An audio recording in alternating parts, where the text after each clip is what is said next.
When the bride asked for a free photographer, she got more than she bargained for. When Maggie, an amateur but undeniably talented photographer, saw the ad in her local community group, she was intrigued. "Looking for a photographer for my wedding," the post read. "Must have experience with weddings, provide own equipment, and capture the magic of the day. Willing to do it for exposure." Maggie raised an eyebrow. Wedding photography was hard work. Doing it for free? That was a big ask. But a plan began to form in her mind. If Savannah wanted a free photographer, Maggie would deliver.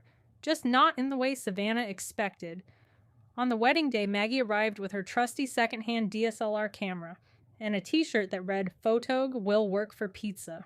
From the moment she stepped onto the venue grounds, she was all business, just not the kind Savannah had envisioned. The ceremony was in a picturesque park with neatly trimmed hedges and a gazebo.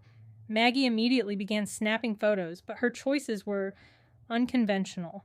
As Savannah floated down the aisle, Maggie crouched low and took a wide-angle shot of her feet. During the vows, Maggie positioned herself behind the officiant, capturing blurry, over-the-shoulder shots of the couple as distant blobs. For their first kiss, she zoomed in on a random seagull perched on the gazebo. She also made an odd amount of small talk with the guests. "Did you know I used to photograph pet portraits?" she asked one bridesmaid, who was holding a bouquet and looking confused. "Dogs, mostly. I think that experience really informs my work." At the reception, Maggie truly hit her stride. She photographed every dish at the buffet from unflattering angles, making the lasagna look like a crime scene.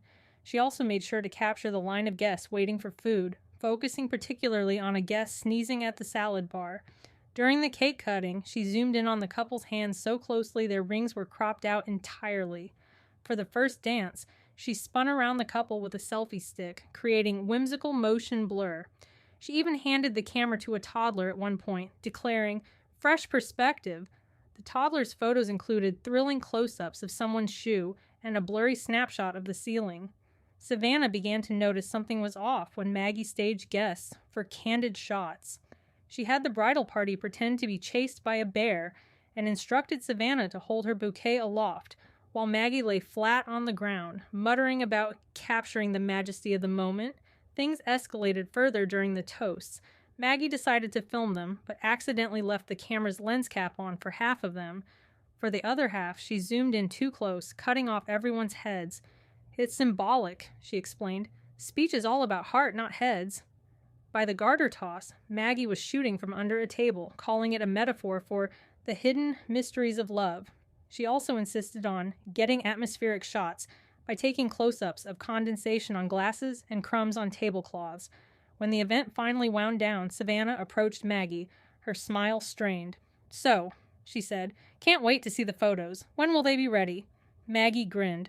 "Oh, don't worry, I've already started uploading them to a public Facebook album. It's all about the exposure, right?"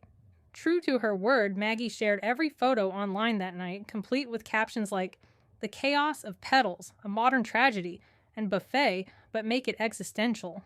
The album went viral almost immediately, with comments ranging from, "Is this performance art?" to, "My 3-year-old could do better." Savannah called Maggie the next day, furious. "These photos are ridiculous," she yelled.